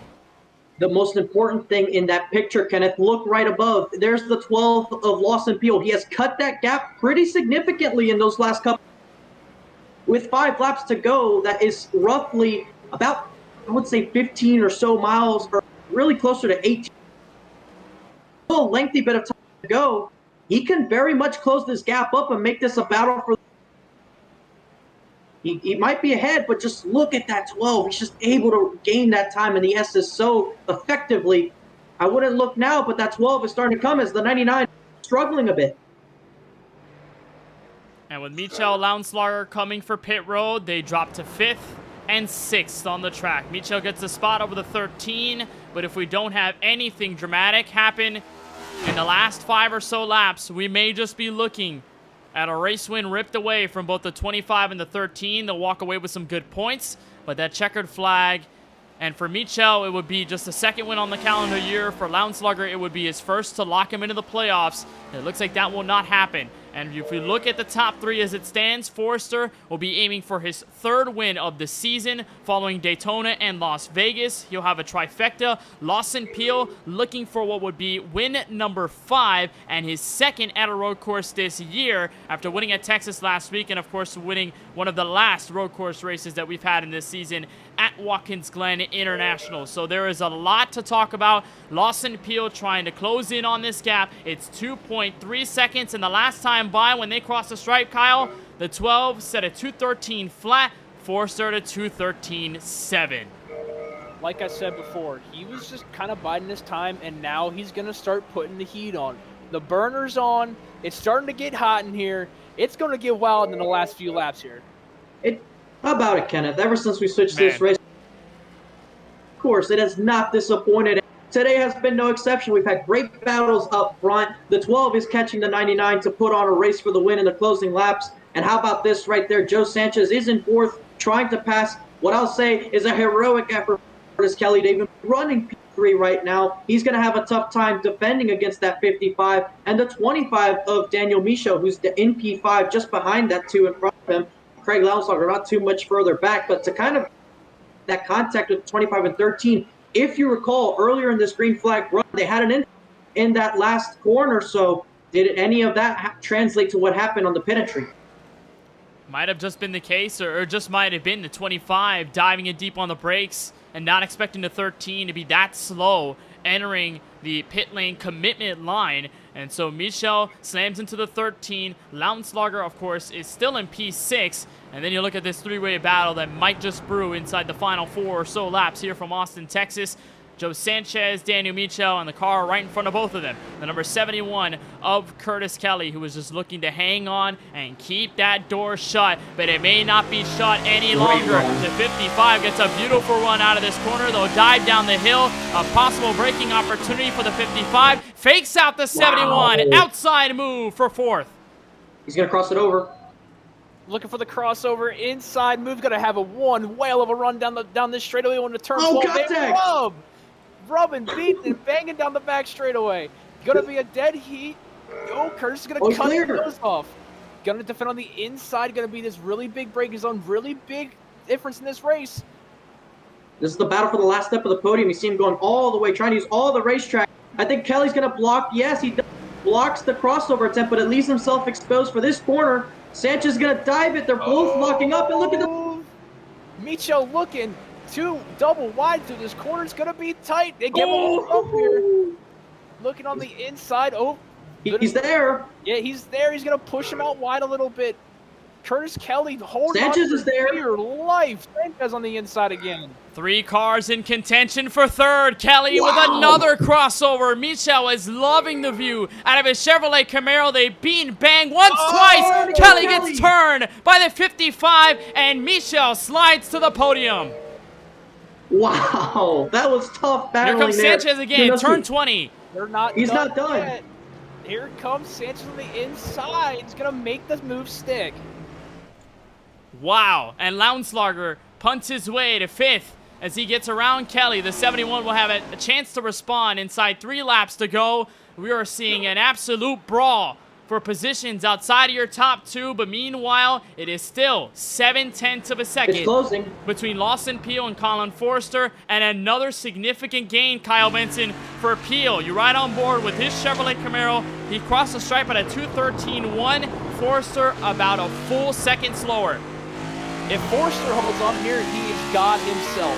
He is going to have one heck of a drive. He's going to have to defend everything from defying Lawson Peel. He's going to look at the time gain he gains in the turn 11. And look at that rotation. He's going to be right on his back bumper. He's using all of the racetrack. That's the difference. Yes, he does, but he's using all of the racetrack. That's the difference between the 99 and the 12. The 12's using all of the pavement. The 99's driving a little bit more conservative. And as they're going to reach 2 laps to go at the line, Kenneth, I think we're going to see Forster pull out all the stops to try and win this race. Forster is significantly faster. He's going to be right on the tail of this 99. Forster's going to feel the pressure, but we know he's dealt with the pressure before. He's been dubbed the closer before in this series with how many late race wins he's been able to pick up. Now it's time to defend for one as the 12 appeals looking to the inside but can't make the move there. Colin Forster is looking for his 8th career 4-wide Racing Cup Series victory. Peel looking for what would possibly be his 13th in the number 12 car. We are brewing up to see possibly another classic COTA finish with these next-gen cars. We will cross the line for the final handful of miles, the final 2 laps here from Circuit of the Americas. Lawson Peel is there, and at the exit of turn 20, he's got 2 laps to make this case known for the race win. Forster's got to hold on in the S's in the stadium section. He's got to hold on there. I think he's a little bit better coming in these big braking zones, but Lawson can just gain so much on the rotation of the center of the corner. Like right here, he gained almost a full 10th going into the corner, but watch these S's here. Lawson's going to fly. He's going to try to get through as best as he can the last few laps, but Lawson's been kind of slow here. But they're just going to figure out where Forster can go. Can Forster hold on through the S's and through the stadium section and hold on the back straightaway? But I don't know. Lawson's looking. A lot of it does come down to technique and input. Here he comes. There he goes. Man, he was there for a minute. Forster saw it coming. He just defended on the outside. Now here's the big part here. Lawson's gained a lot of time, going to get a decent run through here. He's going to try to get a run to turn 11. Not as close as Now they're using the track. They're using every bit of this racetrack that was paved in 2014. Man, they're just trying everything. Yes, indeed. And I don't think that was an intentional send that corner. I think it was to throw off the 99 and buy himself some more time. But look what it does in the end. It keeps the gap the same at about half a second as they go down to this braking zone. And big dive by the 12. He's going to get right to the back. He locks up a tad. He's going to lock up a little bit. And look, it's going to help the 99. You mentioned it, Kyle. It's a little bit of a struggle that the 12's been dealing with in the last couple of laps, but it's obviously not over yet. We still have a lap and a third to go in this race. Over 5 miles remaining, but this 99 has to keep it within the track, tries to cope with the pressure to be able to survive another attempt by this number 12 because he's going to flag. We saw it here last year, Kenneth. It is not over until the very final corner.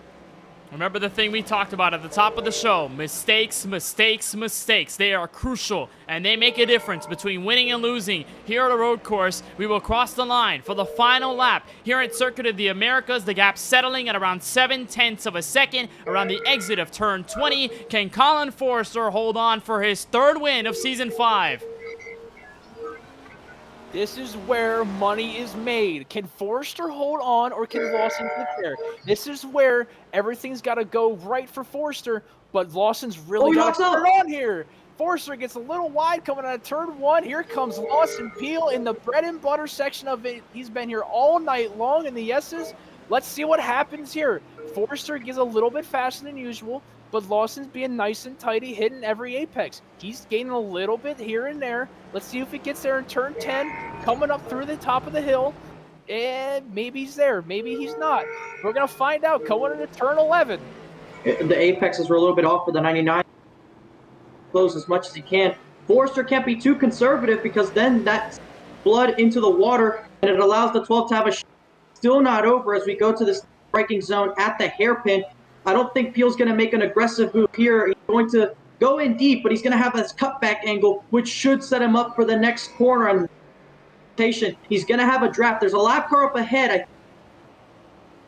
But there you see the gap between 1 and 2. He's actually before they hit the brakes. It's still not up. It's right about here. Brakes. The 12 is going to go in a little bit deep. Here he He's goes. going to the inside. He goes to the bottom. He cannot make the move. That's the lap car, Michael Newbraw, who gets out of the way. We get to the final sector here from COTA, and the last opportunity for Lawson Peel to win this race. He's getting closer each and every turn, and the 99 still trying to play defense. Peel with a slide. The 99 goes wide. Here they come for the sector of rights, and the 12 will try one more time to get by Forrester, but it has opened up to about a second, and it might not be enough. Colin Forrester will get to the final handful of corners from Austin, Texas, and this might be the win in hand. One more corner left. The 99 comes into turn 20, and for the 3rd time in Season 5, Colin Forrester takes the checkered flag. The 99 wins at COTA. What a drive out of that 99 car. He held on of one of the best road coursers in the league, and I'll tell you what, he held on for every single lap. That's why they call him the closer. He's going to burn it down. Well-earned victory, hard-fought victory, and it doesn't get any more pressure-packed than that. Holding off the best road course racer in this series, but he's definitely gotten all these wins, and to hold off somebody like pressure there's no way you don't feel it in those closing laps for that long. Forrester knew what the task at hand was, and he stayed calm, and he was able to deliver.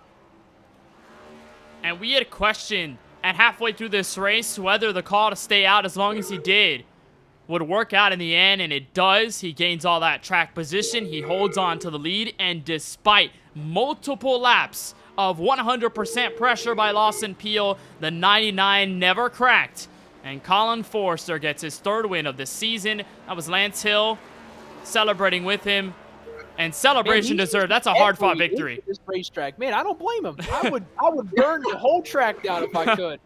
Oh Take my. down the Echo Park sign. Yeah. It is done. The 99 wins here from Circuit of the Americas. We'll take you through your full unofficial results, but we will hop into our post-race coverage right here on Max Speed TV. But you won't miss a thing. We'll take a short break, but we will be right back. You're watching coverage of round number 13 in Season 5 of the 4 Wide Racing Cup Series.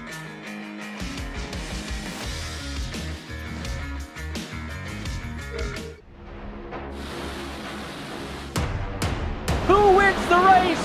Kerwin! It is Femi Olat, the sophomore. 10 feet ahead of you, catch me is something you'll never do. I turn around and I love you. No motivation is needed. Look, I put myself on the pedestal. This is incredible. This how it feels at the top. Got no incentive to stop. Take the chance.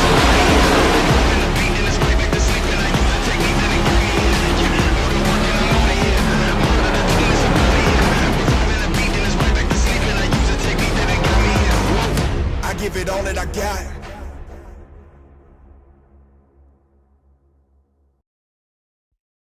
Racing isn't easy, but experiencing it is. iRacing puts you in the driver's seat with the industry's leading sim racing game. Drive on laser scan replicas of the greatest racing circuits from around the world. Go head to head against other drivers chosen by skill-based matchmaking to ensure competitive racing at every level. Compete across all your favorite series. In officially licensed cars, engineered to deliver the most accurate driving experience possible.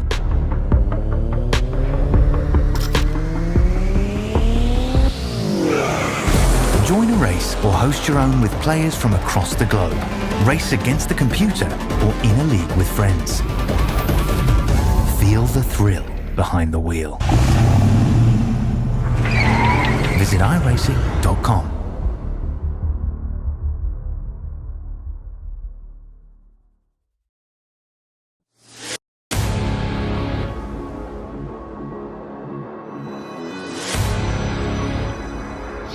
Wanted the best, you got him for a rest. Often imitated, never duplicated. The greatest show on dirt, the World of Outlaws.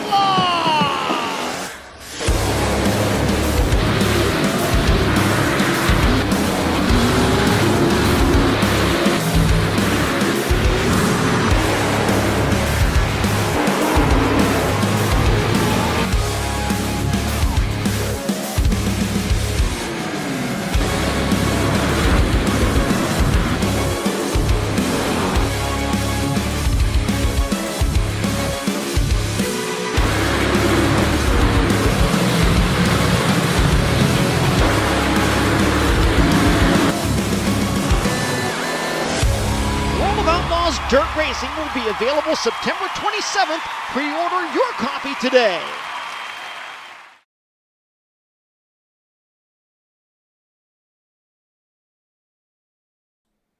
Welcome back to the virtual circuit of the Americas in virtual Austin, Texas. Kenneth Bueno, Kyle Benson, and Francisco Bacalao along with you for the ride. And once again, we have a stellar run to the finish at a road course in the 4 Wide Racing Cup Series. This time, though, it ends up as a win for the driver of the 99, Ian Colin Forrester. It is his third of the season. And with that, we will take it to victory lane. We're joined by the race winner, and Kyle Benson will give you the handoff for the interview.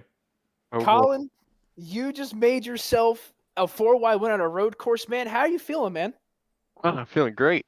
I beat Lawson, so that's always a good day.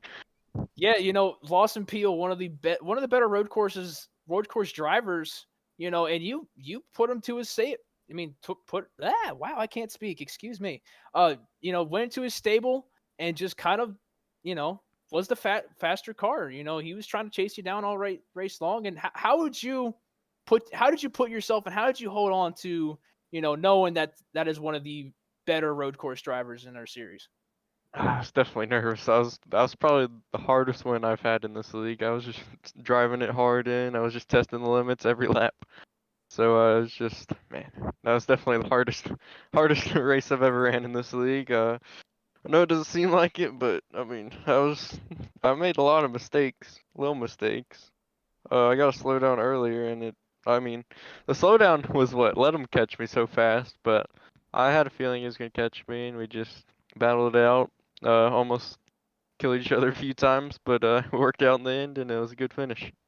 Yeah, we've raced together multiple times. We know how fast Lawson is, and holding on and beating Lawson at a road course is like better than any feeling. Third win of the year. You pretty much locked into the playoffs at this point. Maybe it could be an early championship run. What are you feeling after after this? You got a few more you got maybe one or two more road courses. And now it's just 3 wins. Like I said, how are you feeling about that moving forward? I feel pretty good. Obviously got the 3 wins. Would pretty much call myself locked into the playoffs and something unless something extravagant happens. But just trying to make the playoff push and trying to get to that championship. And with the road courses, I'm looking forward to Charlotte Roval. I think that's my best road course in these cars, honestly. But maybe might be COTA now, but I don't know. Guess we'll have to see when we get there. But just look forward to the rest of the season. A lot of fun. Hopefully I can beat Lawson some more, and try and get that championship. Yeah, it'll be really cool to see you on the top set more. Be great to talk to you. And speaking of, man, you got anybody else to thank? You've had one heck of a race. I know you got some people to thank here. Just thank you to my dad for watching, like usual. Thank you to everybody on Stunks. I know AJ was doing things out there. Curtis was out there. He got the lead when I figured out that the tires were cold on the restart. And also shout out to just everyone in the league for having me. Also Kevin. Kevin had a good race too. I don't know where he finished, but he did good. But like I said, just shout out to everyone in the league for having me. It was a lot of fun, and just thank you to everyone watching, and thanks to Tyler and everyone that helps out with the league. Hey, we appreciate the kind words, and hopefully, be up here to top step more, and be great to talk to you again, and hopefully have a good one, buddy. All right, appreciate it. So that's Colin Forrester, the winner of tonight's race from Circuit of the Americas. We'll talk to the one who comes home in second, and us three in the booth were talking about it over the break. Man, this track, and it looks like some of the road courses races have just been so close, but never the cigar. And Lawson will bring you in as you come home second here from Austin, Texas. And you had a shot there at Colin Forrester in the last couple of laps. What was your perspective like, and did you feel anything was certainly missing in that run for the finish? Yeah, I had maybe one shot at him there. Yeah, we had some contact on the restart there on the after we had the pit stop, and just never felt the same after that. My wheel was off a little bit, so before I pitted and took the faster pair, and then I was pretty good after that, but just never really got totally comfortable. And then when I got close to him, I couldn't do anything. I don't know if it's just a little different since the update with the air, but when I started locking up when I caught him, and yeah, just couldn't do anything. Had one shot when I got beside him in whatever corner that is right after the S's. I don't know what the number is, but yeah, it just didn't work out, and he didn't make any mistakes. So hats off to him, because yeah, he didn't make any mistakes and couldn't beat him.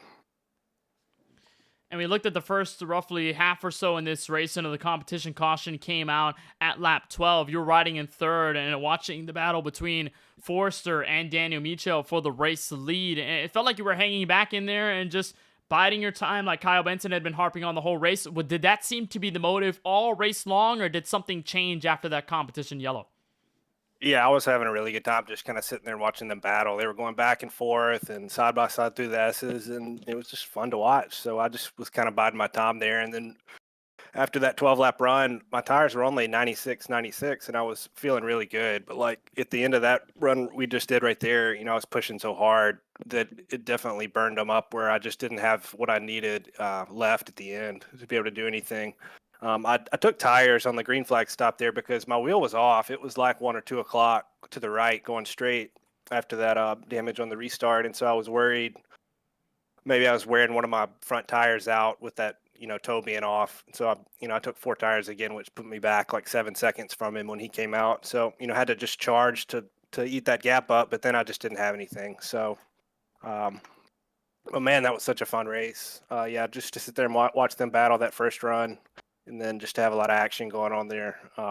Just tons of fun. This track's a lot of fun when you get in a rhythm and, get your shifting down and your braking zones down and get going around here fast. Colin definitely found the speed there. Well, this continues a streak of top threes that goes all the way back to the first road course race in season 4 at Road America, race number 8. So it's safe to say you're probably a road course king and arguably the most consistent. Now that we get to the rest of this regular season and even some road courses along the way, what's your mindset moving forward? I don't know. I recall a lot of those were seconds. So, yeah, just a lot of seconds in there for those. I know they're all top threes, but yeah, I'm just going to. Somebody always beats me on these road courses, man, most of the time. So it's one guy that just kind of hits on it. So, but it's still a lot of fun. You know, I don't like boring races, man, and this wasn't one. So just hope that continues, and just hope to continue having fun moving forward. And I think that's Colin's 3rd win, so he's got some William Byron vibes going right there right now. So good job to him. He's really clean and just really consistent and good with speed week in and week out, and he races you really clean. So congratulations to him on the win. And Lawson, now in this second place finish from COTA, anybody in particular you'd like to thank for tonight's run? Yeah, thanks to you guys for doing the broadcast. Can't wait to go back and watch it and see what Kyle had to say. And it was all nice, trust me. Oh, good. Yeah, thanks to my teammates. Thanks to everybody who puts on the league. And yeah, thanks to y'all for doing the broadcast. Paul set up shop, the normal routine. Well, we certainly appreciate it, Lawson. On behalf of our entire broadcast team, including Kyle, who did amazing, by the way, in the booth this evening, I want to thank you so much for taking your time. Congratulations on 2nd. We'll see you in California at Auto Club Speedway next week. Yeah, looking forward to it. See you guys.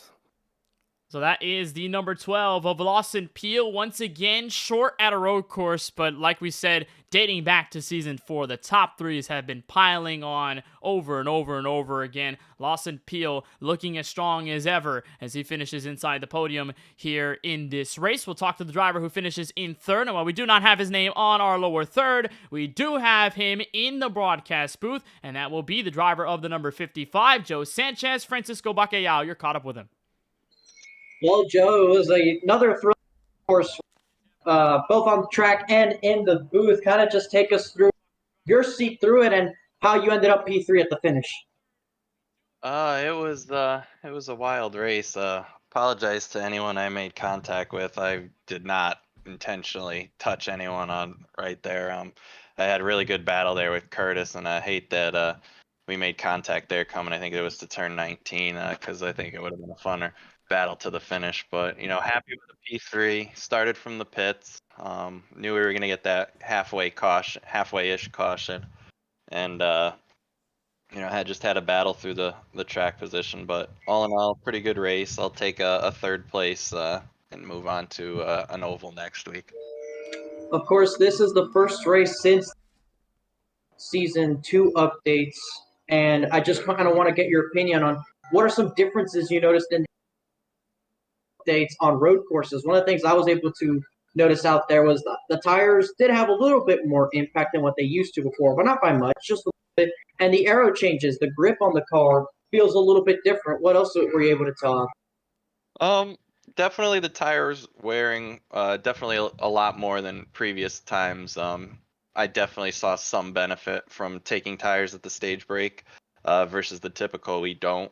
But aero-wise, it seemed maybe a little bit less grip. I don't really know what the track temp was throughout the race. I think it was pretty low. So, but the main thing I really noticed, and you really are going to notice it here and versus any other road course with the long straightaways, is the chip is now at 9,000 RPM, and that's going to take some getting used to, especially on these oval restarts where if you miss a shift, you're going to lose 3 or 4 spots. So that's definitely going to be, for me, the biggest adjustment is the new shift points, and we'll see once we get to the ovals if the aero is a little bit different. And of course, Joe, another top 3 at a road course, so we'll give you the floor to give the shout outs to everybody to help make this run possible from a pit start to P3. Yeah, thank you guys for putting on an awesome broadcast each race, and Tyler and the gang for putting on this really, really fun league, and then all the DBR guys as well as Paul's setup shop. We appreciate you taking the time with us, Joe Sanchez. We wish you luck going weekend. Well, my request, I would like some of the Chick-fil-A nuggets. Thanks, guys. So that's Joe Sanchez wrapping up the top 3 here from Circuit of the Americas. A very stout top 3. And of course, what you're watching on screen right now is just about what we had. A stunning run to the finish. And while there wasn't a last lap, last corner pass, guys, there was a lot of pressure put on by Lawson Peel, but Colin Forrester stayed as consistent as ever. So Kyle, Francisco, want to get both of your thoughts about this race. I know, Francisco, you were in this race to start. Kyle, you've been in the booth since the drop of the green flag. I mean, first of all, how's it been being like in the booth for the first time tonight, and what are your thoughts on the race overall? I'll tell you what, man, I had a whale of a time up here. First race, ever doing this, and it was a barn burner, so I'll take it. Maybe it's some kind of luck charm, I don't know, but I just had a lot of fun. The race overall, great race, especially for Colin Forrester, holding on against Lawson Peel in the last few laps, kind of closing it out. Overall, just a great race. Strategy kind of took apart, with how long Forrester stayed out. He got that lead, and he just kind of never looked back after that. He held on, with challenges from Lawson Peel multiple times throughout the laps, and he came out with the win, so you can't complain about that one. Yeah, I'll give 2 descriptions of the race I saw. The first one I'll do from what we saw in the booth once I was in here for the second half. That was a great recovery, really, from Colin Forrester, because I think we all forgot until he mentioned it that he locked up, restarting from the lead going into turn 1 and dropped a couple of positions, but stayed methodical, got the passes done, got back to the lead, and built enough of a gap on Lawson Peel, who lost positions on the stage restart and had to work really hard to make it. He built enough of a gap that he was able to run his pace.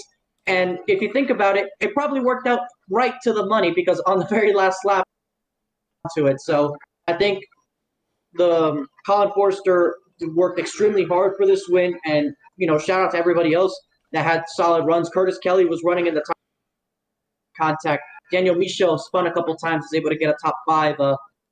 Craig Lauenslager got it as well and up in there, and Jaden Porter, Adam Alshire, they overcame their problems to get the top 10 as well. So really good runs throughout the field. And of course, the insight as a driver here tonight, the track was very fun. I wish that I didn't have the connection issues. Otherwise, it was really fun. And even through the discomfort, I was able to put together some pretty solid laps, and I felt like I could have been in a potential top 5 battle. I mean, just to give an idea to everybody who's watching, doing this too frequently, it really does hurt when you try and do this. So, and this is with a relatively easy to work system for people who have more advanced setups, like with hydraulic pedals and all that, or even a real race car.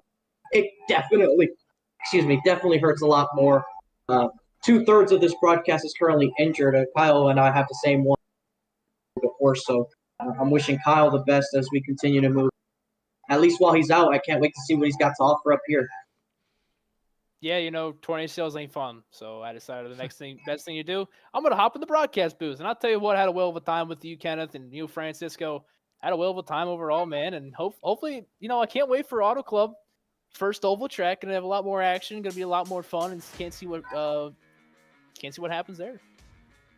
Of course, we appreciate you both being in the booth. We do hope that, or at least I do hope that both of you guys get better soon. And Kyle, hopefully we can have you in the broadcast booth at some point. It was a lot of fun having you both here to cover this race, which is absolutely a lot of fun. But unfortunately, we have to keep moving forward. We'd like to run off the high of Circuit of the Americas. We go to the West Coast. Auto Club Speedway visits us next week on March 22nd. And looking back at the history, the last time we were at Auto Club Speedway in Fontana, California, the driver who finished second and was just short of the win on a pass on the last lap was the 99 of Colin Forrester. He's got a lot of redemption he wants to make up at that track. We'll see if we can go 2 in a row and tie Lawson Peel for most wins of Season 5.